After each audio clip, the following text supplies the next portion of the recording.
Magandang oras po sa lahat ng ating mga kababayan. May latest weather update po tayo sa magiging lagay ng ating panahon ngayong araw at sa susunod na 24 oras. Ano nga ba ang inaasahan natin magiging panahon ngayong araw mga kababayan, at may namamataan na nga ba tayong sama ng panahon o bagyo sa loob at labas ng ating Philippine Area of Responsibility na posibleng pumasok sa mga susunod na araw?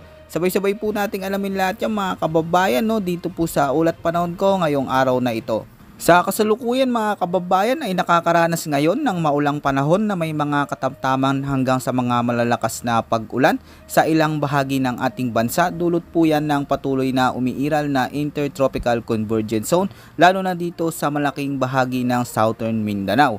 At dahil nga sa mga pag-ulan na dulot nito ay apektado po ngayon mga kababayan, lalo na po dito sa mga lugar sa Surigao del Sur, Socsargen, kasama rin ang malaking bahagi ng Davao Region, dito din sa Tawi-Tawi, Basilan at Sulu.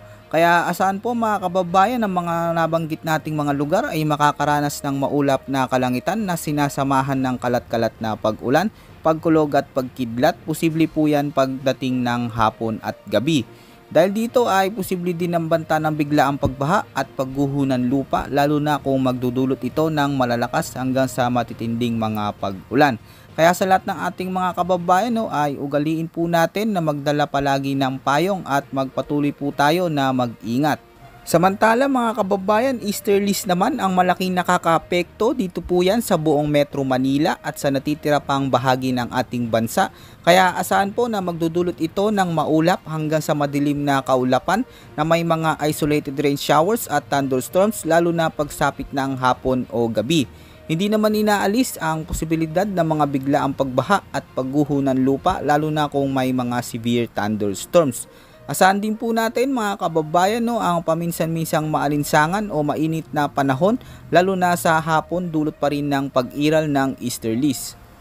At dito naman sa bahagi ng Cordillera Administrative Region, kasama rin ang Ilocos Region at sa nalalabi pang bahagi ng Cagayan Valley, ay asahan po mga kababayan na makakaranas ng kumpul-kumpul na kaulapan na may mga katamtamang mga pag-ulan, at may inaasahan din tayong mga pag-ulan o maulang panahon sa bahagi ng Babuyan Islands at Batanes.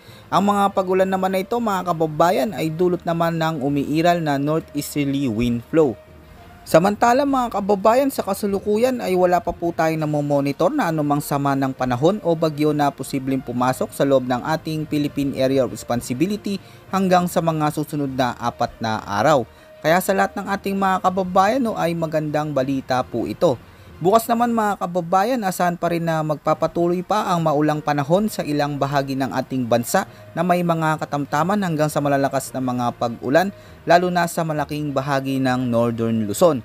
At sa mga kababayan natin ay patuloy po tayo na mag-antabay pa sa mga susunod pa nating update. Yan po muna ang ating pinaka-latest weather update natin at ulat panahon ngayong araw mga kababayan ko. Ito po ang inyong weather forecast ng bansa. Maraming salamat po at ingat po sa ating lahat.